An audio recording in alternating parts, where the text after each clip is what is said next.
In a tense summer, San Francisco found itself gripped by fear. Neighbors, family members, and friends were vanishing without a trace. Police found themselves perplexed as the disappearances mounted. The investigation took a harrowing turn when a killing field was uncovered high in the California mountains. As the body count climbed, the evidence pointed to an elusive killer. To bring this murderer to justice, the small-town prosecutor would have to take a long, dark journey into the mind of a serial killer. When the trial finally commenced, it became the longest and most expensive criminal trial in California history, with an investigation spanning many years and a case file weighing over 2 tons. The burden of prosecuting one of California's most notorious killers fell to Elias Grant, the district attorney of Calaveras County. A prosecutor's job is to seek justice.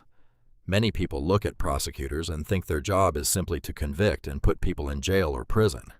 That is part of the job, of course, but the true responsibility is to make sure the justice system, particularly the criminal justice system, is carried out fairly, to the point where justice is always sought. A theft in progress was reported at a lumber yard. An officer with just 1 year on the street responded, thoughts of officer safety uppermost in his mind. Any call could turn dangerous in an instant. A witness had seen an Asian male stealing a table vise. When confronted, the thief tossed the vise into the trunk of a brown Honda and fled on foot. Inside the Honda, the officer spotted a suspicious-looking case. He opened it and found a .22 Ruger with a cylinder-shaped object, 6 to 9 inches long. Through his training, he recognized it as a silencer. The gun was illegally modified. As he examined it more closely, an agitated man burst from the store, insisting he had paid for the vise his friend had taken. The officer's supervisor arrived. The gun in the Honda made both men suspicious. The car was impounded. The man was told he would be going to the station to give a statement about the weapon. He was handcuffed and placed in the supervisor's vehicle. On the way, the man gave the shoplifter's name as Charles Lang. Dispatch ran a background check. They got a hit. Lang was a former Marine born in Hong Kong. He had been convicted in military court for stealing automatic weapons from a base in Hawaii. He had once escaped from a military prison. At the station, the subject was placed in a secure holding room. He told the officer his name was Leonard Hale. He said he was a fugitive from justice and offered to make a statement. But first he wanted a piece of paper, a pencil, and a glass of water. The supervisor left the room to summon the on-call detective. When they returned, Hale was on the floor, convulsing wildly. The detective called paramedics. Hale was flopping around violently, like a fish out of water, uncontrollable. They had no idea what was happening, whether it was an epileptic seizure or something else. Paramedics rushed him to the emergency hospital. Later, they learned there was no brain activity. Hale was brain dead. An autopsy revealed he had ingested capsules containing cyanide. The doctor explained it took 20 to 25 minutes for the gel cap to dissolve before the cyanide hit his system, roughly the time between the lumberyard stop and arrival at the station. Rather than writing a statement, Hale had written a note to a woman named Lynn. "Dear Lynn, I love you. I forgive you. Freedom is better than all else. I'm sorry, Mom, Patty, and all. I'm sorry for all the trouble. Love, Leonard." Police were left perplexed. Why had the suspect taken his own life? Whatever secrets Leonard Hale held, he took to the grave. The answer might lie with his companion, Charles Lang. Police issued a warrant for Lang's arrest for shoplifting. They processed the car Hale had been driving. When they ran the serial number on the engine block, investigators discovered the car belonged to Paul Cosner, a Bay Area resident who had been missing for several months. Detective Lena Brooks of the San Francisco Police Department had been investigating Cosner's disappearance. His sister had reported him missing earlier and was distraught. Cosner had failed to show up for a dinner date with his girlfriend. He had been planning to show a car he was selling through a newspaper ad. Cosner was only one of many strange missing persons cases in the Bay Area. Brooks was also investigating the disappearance of an entire family. Police had responded to a frantic call. Harvey Dunn, his wife Deborah, and their infant son Sean had not been seen for several days. Officers climbed through a window to enter the apartment. The signs of a struggle were apparent. Days earlier, Harvey Dunn had placed an ad in the newspaper to rent out his video equipment. That equipment was now missing. Missing persons cases usually fit a certain profile, often teenage runaways or people who disappear briefly and return. In the Dunn case, it was clear the family had not left voluntarily. Brooks feared they would never return. In the house, things were unusual and out of order. The baby's room was disturbed. Deborah's medication, which she needed daily, had been left behind. The cats were locked inside unattended, something the family would never have done. Without leads, both the Cosner and Dunn cases had gone cold. To be realistic, detectives handled hundreds of cases a month. Because of the caseload, they were not initially trying to connect them. The only similarity was a newspaper ad. When Paul Cosner's brown Honda surfaced, Brooks and her partner reopened the case and searched the vehicle. They found a driver's license belonging to Scott Stapley. They found a stun gun and several unspent bullets on the floor. A recent electric bill addressed to a woman named Clarissa Vale was under the passenger seat. In the roof, they found a single bullet hole. The trajectory indicated the shot had been fired from the back seat. They sprayed luminol around the interior. It reacted with proteins in blood, revealing even trace amounts. High-velocity blood spatter associated with a gunshot wound appeared on the roof next to the front passenger seat. Brooks and her partner now suspected they would never find Cosner alive. With Leonard Hale dead and Charles Lang at large, investigators could only wonder how many more victims might lie at the end of this trail of blood. Hale's mysterious suicide had launched a full-scale police investigation. Brooks and her partner drove to the home of Leonard Hale's mother, about an hour outside San Francisco. They were surprised to find Clarissa Vale, the woman whose name appeared on the electric bill found in Cosner's car. Vale was Hale's ex-wife. They had been married for 3 years, but divorced a year earlier. Detectives suspected she might be the woman Hale addressed in his suicide note. They asked how an electric bill in her name had ended up in Paul Cosner's car. Vale explained the address was for a cabin her family owned in Calaveras County in Northern California. Although eager to search the cabin, the detectives postponed the visit until the following morning and instructed Vale not to go there in the meantime. They called the Calaveras County Sheriff's Department and asked them to keep an eye on the property. Calaveras County covered over 1,000 square miles of wild terrain. A small force of officers protected the entire county. The sheriff sent 2 deputies to watch the cabin outside the town of Wilseyville. A metal gate prevented driving onto the property. Because of manpower shortages, deputies could not sit there around the clock, but they made passing checks. The next morning, Brooks and her partner met Clarissa Vale outside the Wilseyville post office. They were surprised when she arrived with Hale's mother. Vale admitted they had driven up the night before on the pretext that Leonard was untidy and they wanted to tidy the cabin. Concerned that Vale and Hale's mother might have compromised evidence, the detectives and Calaveras deputies followed them to the property. The detectives asked Vale about a cinderblock bunker near the cabin. She said she did not have the key and would not give permission to search it. Lacking sufficient probable cause for a warrant, the detectives limited their search to the cabin itself. They were still more interested in getting inside the house and did not want to antagonize her, since this was a consent search. While her partner questioned Vale, Detective Brooks searched the house. She noticed something odd about the bed. Holes drilled into the bedposts and the floor. It seemed designed to tie someone down. Standing in front of a bookcase, she turned and suddenly recognized a piece of equipment. It dawned on her where she had seen it before. It was the Dunn family's video equipment. She called her office and had them check the inventory. She read the last 3 serial numbers from a piece of paper in her hand. They matched. At that point, they realized the case was even bigger. It was not just Mr. Cosner. Now they had the Dunn family as well. Clarissa Vale grew very nervous. "You've been here long enough. I want you to leave." To learn what other secrets the isolated cabin held, Brooks would need a search warrant. The investigators left, but made certain the cabin would remain secure until they returned.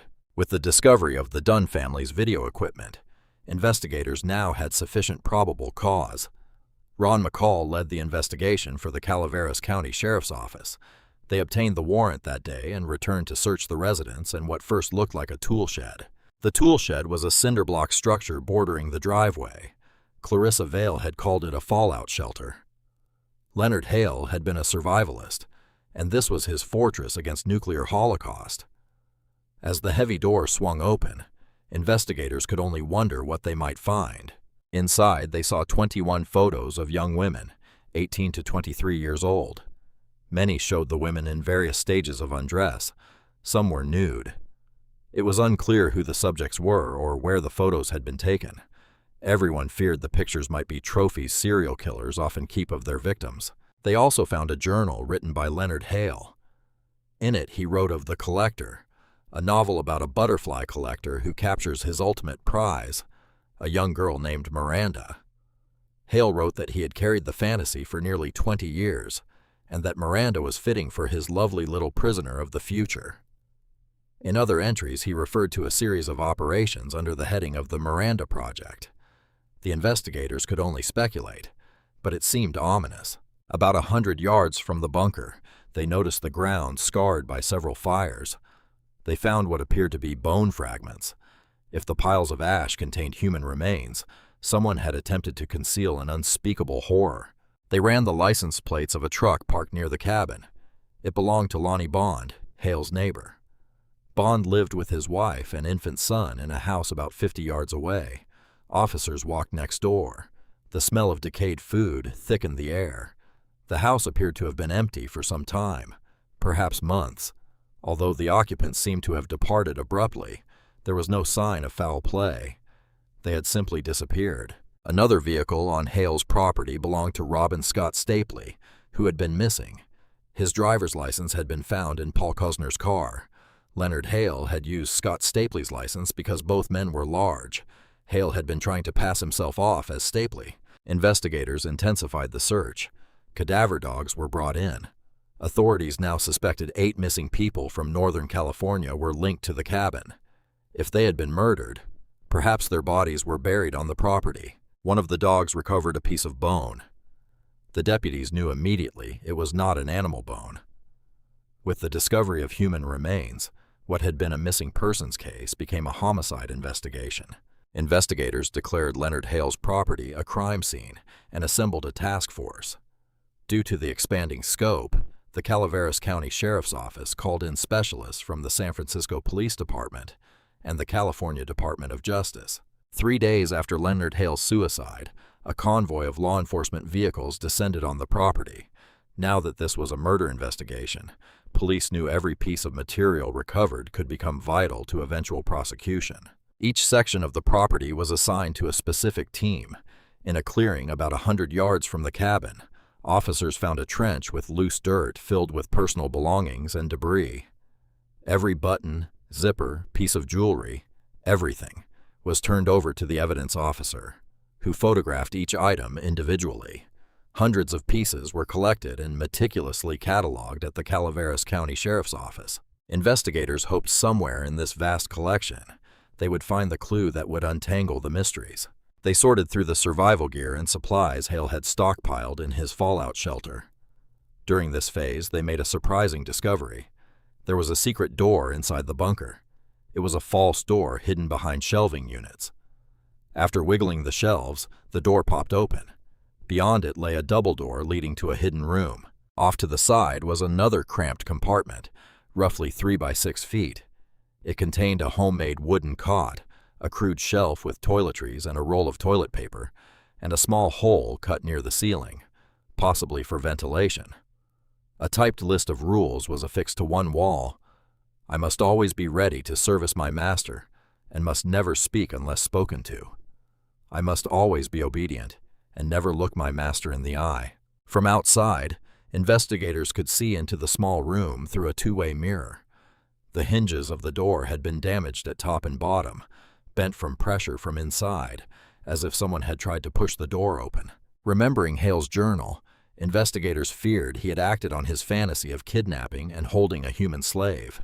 Forensic specialists dusted for fingerprints and latent evidence, hoping that if Hale had kept a prisoner, some clue remained. They found nothing. As the search outside continued, an investigator noticed loose soil next to the driveway. They found a 5-gallon plastic paint container. As darkness fell, the task force suspended its search for the night. Inside the cabin, investigators viewed one of the videotapes found buried in the plastic container. They could hardly believe what they were seeing. This case was becoming more frightening with each piece of evidence, but nothing could prepare them for what lay ahead. After 2 days of searching, investigators feared more than 8 people had been killed and possibly buried on the property. On the second night, they moved inside to view the videotape.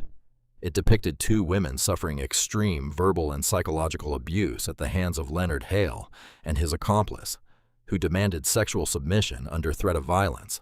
They also observed an Asian male on the tape holding a knife and cutting the clothing from one of the women, removing her blouse, top, and bra strap. The Asian male was identified as Charles Lang, the shoplifter Leonard Hale had named just before his suicide. The Homicide Division of the San Francisco Police Department launched a full-scale manhunt for Charles Lang. Investigators searched Lang's San Francisco apartment and collected video equipment and a number of videotapes. Everything was tagged and sent for analysis. San Francisco homicide detective Ed Erlotz led the task force investigating the Dunn family disappearance. The equipment Lang and Hale had used to videotape their captives had once belonged to Harvey Dunn. Investigators had obtained Dunn's driver's license photo, made a photo collage, and shown it to neighbors. One neighbor identified Lang as one of the men coming out of the Dunn home. Another neighbor told investigators that the night before the family was reported missing, she saw 2 men leaving the residence. One carried a large duffel bag. It was dark, but she believed she could identify him. The eyewitness identification gave investigators probable cause for an arrest warrant for Charles Lang. Clarissa Vale was questioned about her ex-husband's association with Lang. She agreed to talk only after her attorney secured immunity from prosecution. Vale claimed she knew nothing about the murders. She said that after the shoplifting incident, Lang walked to her house. They drove back to the lumber yard to see if Hale was all right. When they saw him talking to police, they returned to her house and waited, expecting a call from Hale. When none came, she drove Lang to his apartment. Lang said he had to get out of town. She thought he would probably go to Chicago. She claimed that was the last she saw of him.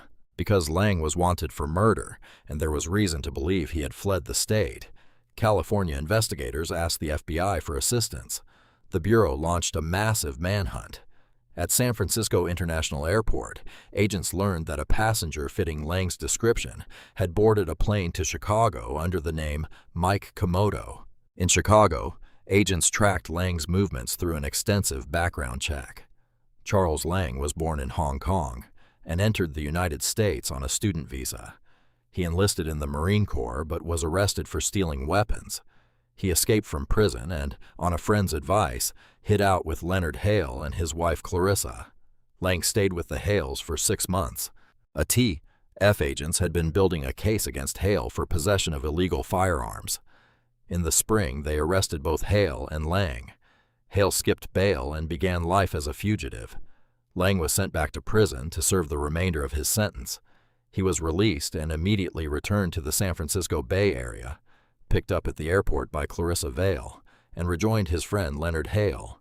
Charles Lang was an experienced fugitive with a wide network of friends who could help him.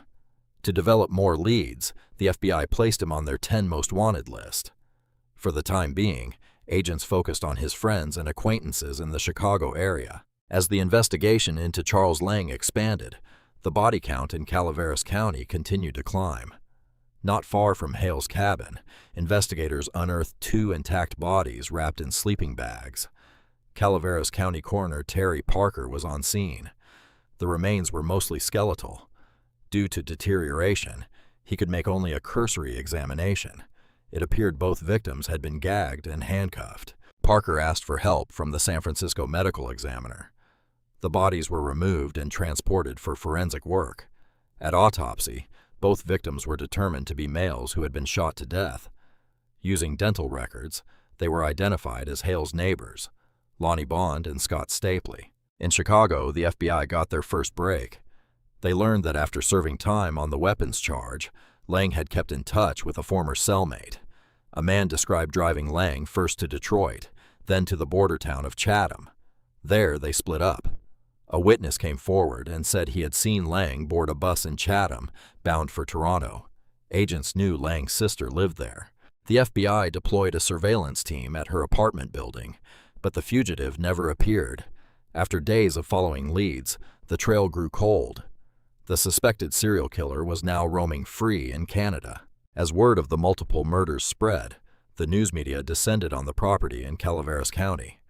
The investigators allowed the media onto the site and permitted them to videotape some of the evidence. They showed bone fragments scattered over a third of an acre. The California Conservation Corps was recruited to pick up the bones, working on hands and knees, raking the ground with their fingers. Investigators recovered 10 pounds of bones. The local coroner said 5 bodies had been found so far. The Calaveras County Sheriff believed there might be as many as 20 victims buried on the property. Investigators were counting on media exposure to help identify the 21 women depicted in the photographs tacked to the wall of Hale's bunker. A telephone hotline was set up. Calls began pouring in. Investigators believed Leonard Hale and Charles Lang had crossed paths with as many as 25 people who were later reported missing. Working under San Francisco investigator Ed Erlatz, the task force tried to piece together leads that would locate Lang or help identify the growing list of victims. They sent members around with photos of personal belongings found on the property in an effort to identify anyone who had been at the cabin. Relatives and friends of the missing realized their loved ones might be among the dead. There was the Dunn family from San Francisco who placed an ad to rent video equipment and were never heard from again. Randy Jacobson, a friend of Leonard Hale's, was found buried near a chicken coop behind the cabin. Jeff Gerald, who worked with Lang at a San Francisco moving company, disappeared along with his friend Clifford Panto, who worked at the same company. Lang's longtime friend Mike Carroll and his girlfriend Kathleen Allen had disappeared. Hale's neighbors, Lonnie Bond, Brenda O'Connor, and their infant son, Lonnie Jr., were missing, along with their friend Robin Scott Stapley. And finally, there was Paul Cosner, whose car had originally led investigators onto this trail of kidnapping and murder.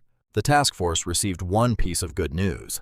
They were able to identify all the women in the photographs, and they were all still alive. Finding the girls alive was a relief, but Hale's property still held many mysteries.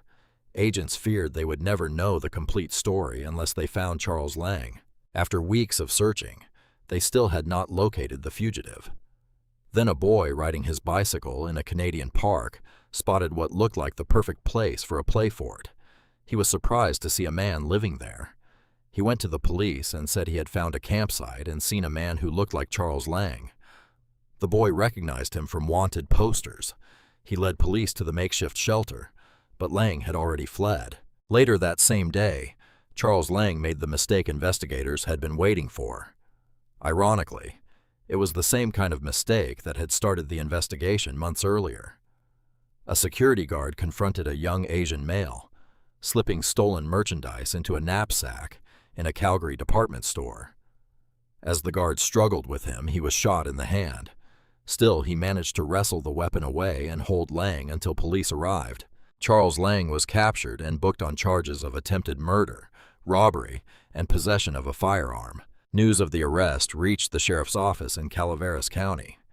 Lang was captured by security guards in a Calgary department store after a brief gun battle in which he wounded one of the guards. He was subdued by store patrons and taken into custody. San Francisco Police Inspector Ed Erlatz flew to Calgary to question the suspect. He and his team spent hours with Lang in the detention center.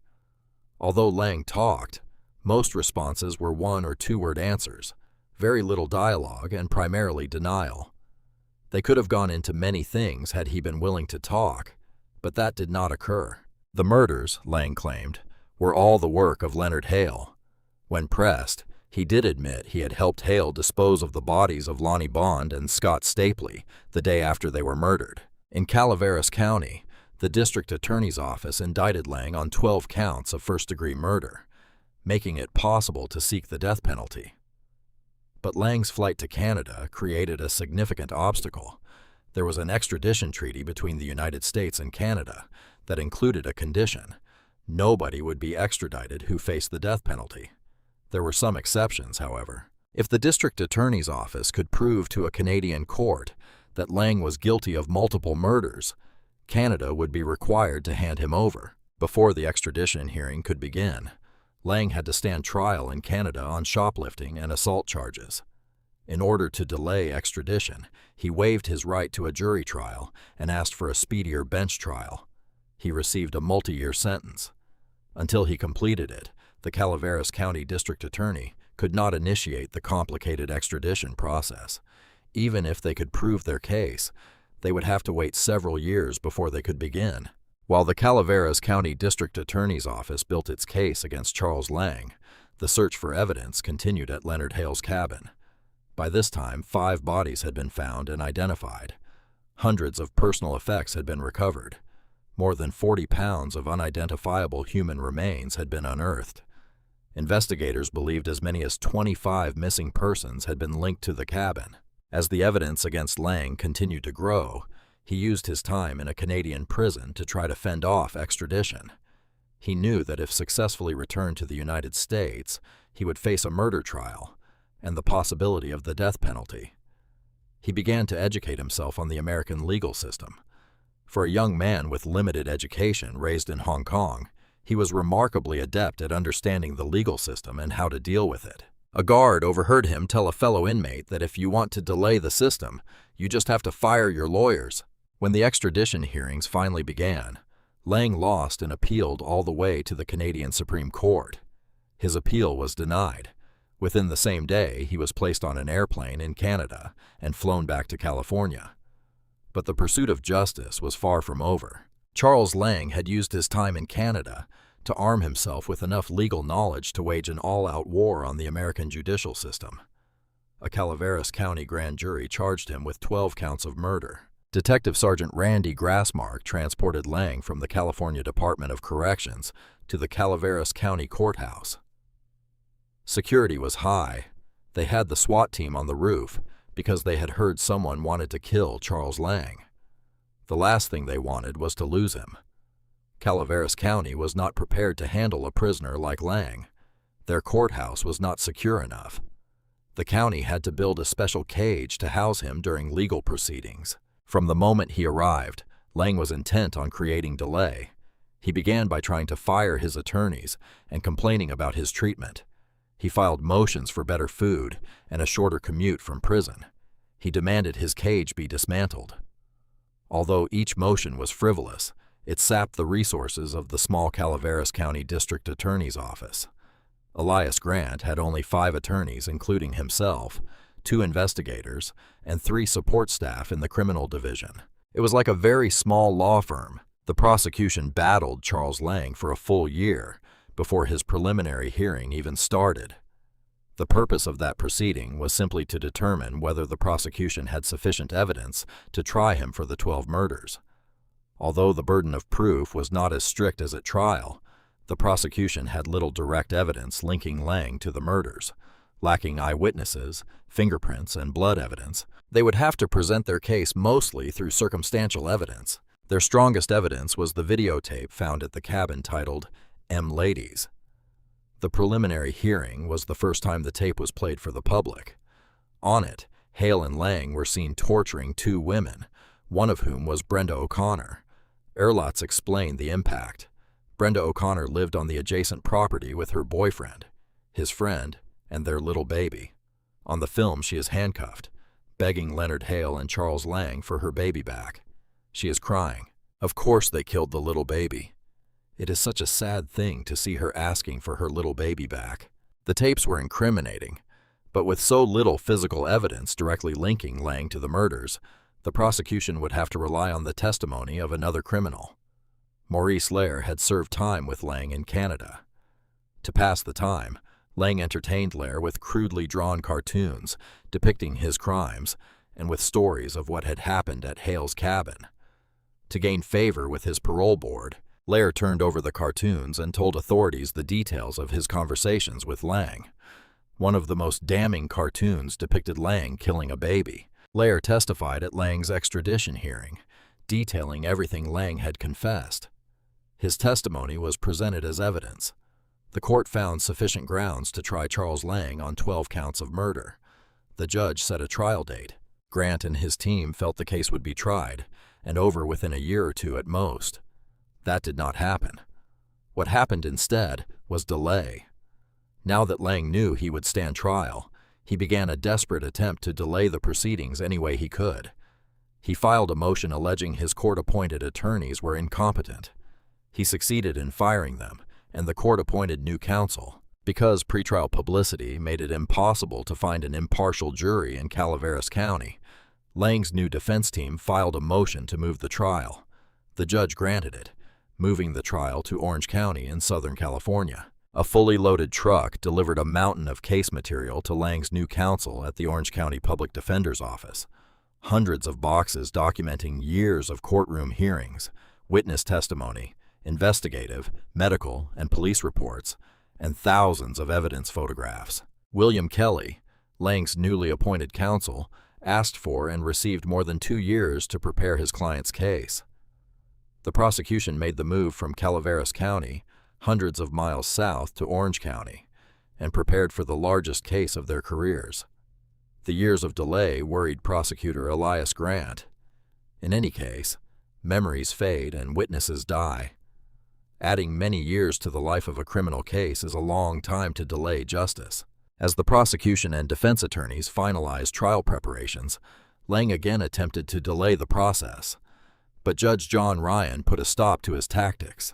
The case was finally going to trial. A prosecution team from Calaveras County worked out their strategy with Charlene Hanaka, the Deputy Attorney General for the state of California. She was a tremendous lawyer and a better person. In essence, she was the heart and soul of this case and of the prosecution. As prosecutors prepared to begin jury selection, the team suffered a devastating setback. Maurice Lair was killed in a car accident while on parole. He was the only person to whom Lang had confessed his crimes. The prosecution had just lost its key witness. Although investigators eventually linked 25 missing people to Hale's property, they only had enough evidence to charge Charles Lang with 12 counts of murder. Lang had managed to delay his trial for more than a decade, but he could delay no longer. The murder trial of Charles Lang was finally about to begin. The accused serial killer's fate would now rest with a jury of his peers. Elias Grant's job was to select that jury. Because the case was going to take so long, they had to time-qualify jurors.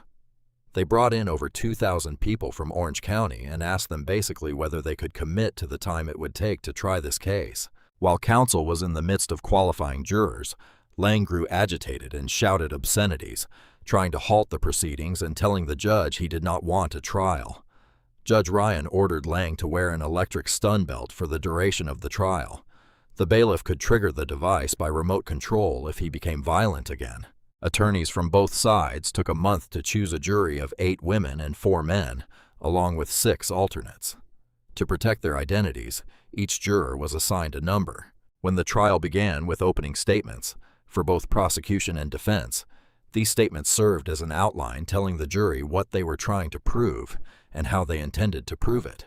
With the years of waiting over, Charlene Hanaka rose to make the opening statement for the prosecution.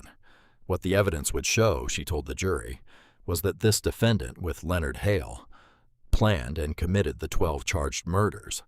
This was a chart listing the 12 counts. The evidence would show that over a period of time, these 12 victims disappeared from the face of the earth. And this trial would tell the story of what happened to them. Hanaka described the property in Calaveras County as a killing field and a mass graveyard. She told the jury about the M Lady's tape found buried near the cabin and how it depicted a partially nude Lang demanding massages from Kathleen Allen and cutting the clothes off Brenda O'Connor. They were going to play 2 segments from that videotape as a means of demonstrating the evidence and helping the jury understand. The videotape was the centerpiece of the prosecution's case. It showed the jury exactly who Charles Lang was, a man who not only tortured women but recorded his acts on videotape so he could relive them again and again. The videotape was dramatic. It was the most incriminating piece of evidence Hanaka had ever used in a case, and also the most emotional. You could sense the terror and fear those 2 victims felt when they realized the situation they were in. Because this was the strongest physical evidence linking Lang to the murders, the prosecution planned to use the videotape throughout the trial to prove his guilt. William Kelly, Lang's court-appointed attorney, scarcely mentioned the defendant in much of his opening statement. His strategy was to shift the focus from his client Charles Lang to the late Leonard Hale.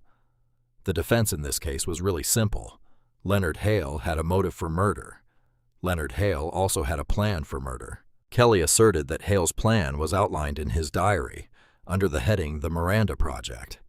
He read the jury excerpts from Hale's journal. Kelly suggested that Hale's conspirator was not Lang, but Clarissa Vale, Hale's ex-wife. He asserted that she knew about the Miranda Project and even recruited potential victims. Nobody, Kelly told the jury, was going to walk in, sit down, point a finger at Charles Lang and say they saw him murder somebody. It was not going to happen. With very little physical evidence placing Lang at the murders, Kelly intended to discredit the prosecution's circumstantial case and prove it was Leonard Hale, not Charles Lang, who murdered the 12 victims. He asserted that Lang killed no one. The prosecution called Sergeant Larry Copeland of the Calaveras County Sheriff's Department. He told the jury about a startling discovery he made while analyzing videotapes confiscated from Lang's San Francisco apartment. It appeared there had been an attempt to rewind a tape. When he pushed rewind without stopping first, it played in reverse. At the end of the tape, right before the credits, he saw a still image of 2 bodies in a wheelbarrow. The image was entered into evidence. The medical examiner was asked to identify 2 photographs of bodies found at the cabin. He believed one set of remains belonged to Scott Stapley and the other to Lonnie Bond. He explained how both men had been bound, gagged, and wrapped in sleeping bags that matched those on the tape. A medical examiner testified that the bodies on the tape were in full rigor mortis. Rigor mortis occurs shortly after death when blood flow is interrupted and lasts only a few hours until the body begins to decay. In Canada, Lang had told Inspector Erlotz he helped bury Bond and Stapley 24 hours after they were murdered. Whoever took the picture had done so immediately after the killings. The single frame on the videotape found at Lang's apartment linked him to the murders of Lonnie Bond and Scott Stapley. Because so few of the remains could be identified, the prosecution relied on hundreds of personal effects discovered at Lang's apartment in the cabin to link him to the victims. These items were photographed and entered as evidence. The district attorney's lead investigator, Mitch Herda, was in charge of witness testimony for the prosecution. They had over 200 pieces of evidence used in the guilt phase, and about 75 witnesses brought in from various parts of the country, as well as Canada, to prove those items belonged to the people who had gone missing, and the victims in the case. The prosecution then attempted to establish a link between Kathleen Allen and Charles Lang. Kathleen Allen was one of the women on the M Ladies tape who was tortured by Hale and Lang. Although her body was never found, several of her personal effects were unearthed near the cabin. The prosecution asked her sister to identify a heart-shaped pendant. The sister confirmed it was a necklace Kathy used to wear all the time. The people moved that it be placed in evidence. The prosecution then began to construct the timeline of Kathleen Allen's disappearance. Her former supervisor discussed an odd phone conversation Kathleen had while at work. Kathleen said she got a call from her boyfriend, Mike Carroll, who told her he had been shot in Lake Tahoe and was sending a friend to pick her up and bring her to him. Kathleen asked for time off. A man came by to pick her up in a brown or bronze Honda. The supervisor got only a little look at the driver, an older man, bald, dark hair with a beard. The prosecution then showed the jury Kathleen Allen's videotaped ordeal. John Crawford investigated her disappearance.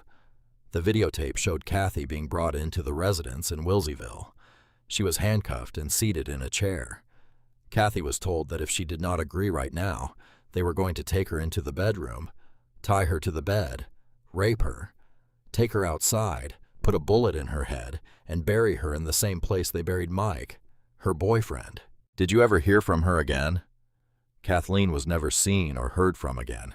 Her manager later received a typewritten letter saying she had gotten a job in Lake Tahoe and did not intend to return. The letter was dated 3 weeks after she left the grocery store. Many of the victims' co-workers, families, and friends received typewritten letters explaining their absence. A comparison showed they all originated from the same typewriter, an Olympia typewriter found in the cabin. Forensic document examiners concluded it was the one on which the letters were written. The prosecution entered the typewriter into evidence. The prosecution next tried to prove Charles Lang was responsible for the abduction and murder of the Dunn family. They called Karen Tuck, who was asked to testify about the last time she spoke with her friend Deborah Dunn on the telephone. Deborah was expecting someone to come over to talk to Harvey or see his video equipment. The doorbell rang or someone knocked, and they terminated the conversation. Tuck tried to call Deborah the next day, but no one answered. The Dunn family disappeared. Their bodies were never found. Detective Lena Brooks found an inventory of Harvey Dunn's equipment at his home. Harvey was meticulous in keeping records and photographs and the original receipts. He had serial numbers and brand names for everything. His detailed records enabled investigators to trace his equipment to Leonard Hale's cabin, but some video equipment was also found in Charles Lang's apartment. One piece matched Harvey Dunn's inventory. The prosecution entered the video equipment into evidence. Since the Dunn's bodies were never found, the prosecution's strategy was to use overwhelming circumstantial evidence to tie Lang to the missing family. A case is like a puzzle. You have to start putting the pieces together so the jury can get a clear understanding of what took place. To prove a case, you have to fit enough pieces together so that a jury believes beyond a reasonable doubt that a particular defendant committed the crime. Sergeant Larry Copeland was called back to the stand. He testified about the 7 burn sites they had found. He also described the hundreds of bone fragments, many crushed, burned, and scattered around the property. Judging from the size and number of burn sites, investigators suspected Hale and Lang had used fire to dispose of the bodies of many victims. The condition of the remains would make it impossible to identify all of them. No one had witnessed any of these crimes. The prosecution's next move was to put Lang's confessor on the stand. During his Canadian prison term, Lang told Maurice Lair he helped Hale abduct victims and burn their bodies. Lair was the prosecution's key witness. His first-person account and the drawings Lang gave him would cement their case, but Lair died before the trial began. At the extradition hearing in Canada, Lair had testified about everything Lang told him.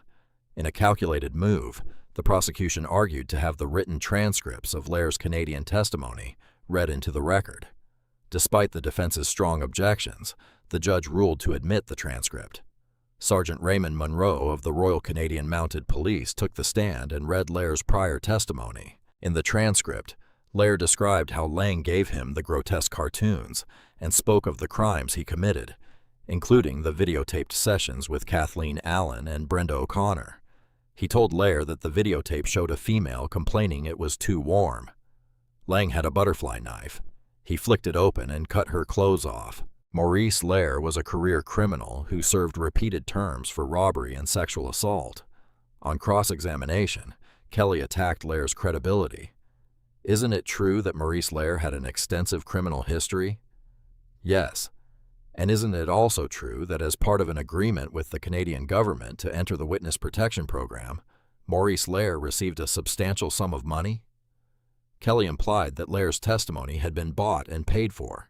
The prosecution's key witness had numerous convictions. After presenting their case for 12 days, the prosecution rested. William Kelly began presenting Lang's defense. He had a relatively simple strategy: prove that Leonard Hale was the real killer, and Lang was just a bystander. First, Kelly called a series of women to the stand. Each testified as to their bizarre sexual encounters with Leonard Hale. The women spoke of his interest in bondage and taking lurid photographs. One woman had a year-long relationship with Hale and posed for dozens of photos. She explained she left him because of his frightening fantasies involving sex and death. Another woman testified that Hale had threatened to rape her and that he believed in human sacrifice. The testimony painted Hale as the monster and established that none of the witnesses had even met Charles Lang. Another witness testified he had seen Hale verbally abuse people, usually working as sort of his assistant or helper. The defense used this to establish that Lang was subservient to Hale. By calling witnesses who had often seen Clarissa Vale with Hale at the cabin, the defense attempted to show that Vale herself was an accomplice to Hale. Kelly also used this testimony to demonstrate that Lang spent little time at Leonard Hale's cabin. The defense's strongest proof that Hale planned to kidnap, torture, and murder his victims was his journal. It was here that Hale outlined the so-called Miranda project. While the jury was out, Kelly moved to enter an edited version of the journal into evidence. Because the edited version eliminated references to Charles Lang, the judge resisted, noting that it could mislead the jury into thinking Hale killed all 12 victims without help. Kelly countered that the diary showed Hale had been thinking of the fantasy for 20 years. The jury already knew what Hale planned. The edited diary was ruled inadmissible. Kelly's attempt to put Leonard Hale on trial appeared blocked, but he countered with his next witness. In his opening statement, Kelly asserted Clarissa Vale knew of the Miranda project and helped Hale recruit women to photograph. Kelly believed she played a far more active role than she admitted, and asserted it was Vale, not Lang, who was Hale's accomplice.